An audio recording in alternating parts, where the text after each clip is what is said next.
I'm Brad Fraser. I was born in Edmonton, Alberta in 1959. I'm a writer, director, television host, and I'm currently the supervising producer and writer on Queer as Folk. Perfect happiness for me would be the night Unidentified Human Remains was opening off-Broadway in New York, and realizing just before the lights went down that this was actually happening. I was 32 years old and I was in New York opening my first show.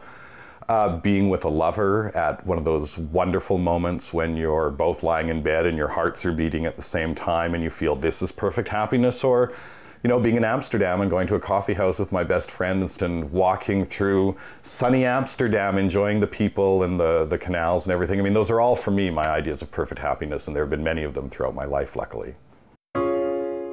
I would have to say my greatest fear is that I haven't done what I've been trying to do my entire life, which is to face all my fears and learn not to be afraid of them. And whenever I find out I haven't completely done that, I become afraid. Well, I admire Oscar Wilde a great deal because I think he was a great artist, and because I think he created a style that's permeated, personal style as well as a artistic style that's permeated, you know, everything since he died. Tennessee Williams, who I think did things that no one else had done before, both personally and as a writer. They both mean a great deal to me. The thing I most dislike in myself is when I am judgmental of other people without knowing their circumstances, which I do far too much. The thing I most dislike in others is the same thing I dislike in myself, which is when they are judgmental without knowing my circumstances. I would have to say, to my mind, the most overrated virtue is moderation. Moderation is a wonderful thing, and one should discover why they need it rather than practicing it immediately. I really have tried throughout my life not to lie, and really, I would say the only times I really lie now is when it spares the feelings of someone I love.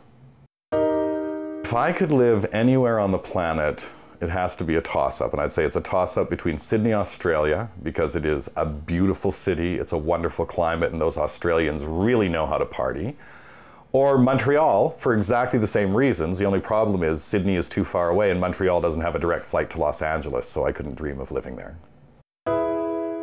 You know, I've been very lucky through my life. I've been given a great deal of talent. I mean, I write, I host things, I act, I draw, I paint. I do a lot of different things that people call talent, but I would give every one of them up to be able to sing beautifully. I think to be able to communicate with people on a completely emotional level without having to have any kind of intellectual stuff in between is the greatest gift of all. And if there is a gift that I didn't get that I would love to have, it is the ability to sing. The most challenging thing that I find is interacting in a public manner with people I don't like. I'm really bad at pretending that I like people that I don't, or that I want to spend time with people who don't interest me. And every time I go out in the public and have to deal with people that I'm not particularly attracted to, I find it a challenge. I would have to say the most satisfaction I get, and certainly the most artistic satisfaction, is standing outside of a theater where a play or a film that I've written or directed has gone on, and when people come out, they aren't going, "Oh, that was really good, I liked it." "Yeah, I liked it too." But in fact, one of them is arguing very passionately with the other one about what they hated about it, and the other one is talking about what they loved about it. For me, that's the most satisfying thing, is to create something that promotes that kind of discussion and debate. The lowest depth of despair. I have seen many of them, but nothing matches sitting down in front of your computer with a deadline looming and having absolutely nothing to write.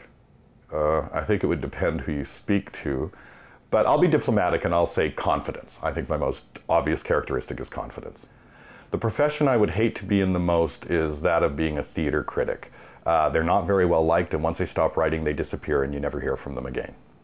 My favorite word is friend. When and where was I happiest? I was in Edmonton a week ago for my 45th birthday, and in attendance were my parents, my siblings, my nieces and nephews, my friends that I've had since childhood, ranging right up into high school theater, and we had a party and we had a great time and we celebrated my life, and recently that was probably the place I've been happiest. I think my greatest achievement as a writer and as a director as well is that I've brought people into the theater who don't normally go to the theater. I've proven, in fact, that theater just doesn't have to be for gray-haired retirees, but in fact, if you write the right thing, some really young, cool, hip people come out and see it. My favorite possession, I'd have to say my favorite possession is my collection. I collect comic books and I collect related toys and that kind of thing, and I have thousands of them, and they're my favorite. And also my cats, but of course cats aren't a possession, they're more like a companion, but I do own them, so they're favorites of mine as well. If I could have another career, I would be a comic book artist. I've always loved visual storytelling, and I've drawn and I've painted my entire life. And in fact, if I hadn't gone into the theater so young, I probably would be a comic book artist and writer right now. My motto is, don't let the mediocritists pull you down. There are a lot of them, and they'll do anything to bring you down to their level of mediocrity. They must be fought at all costs.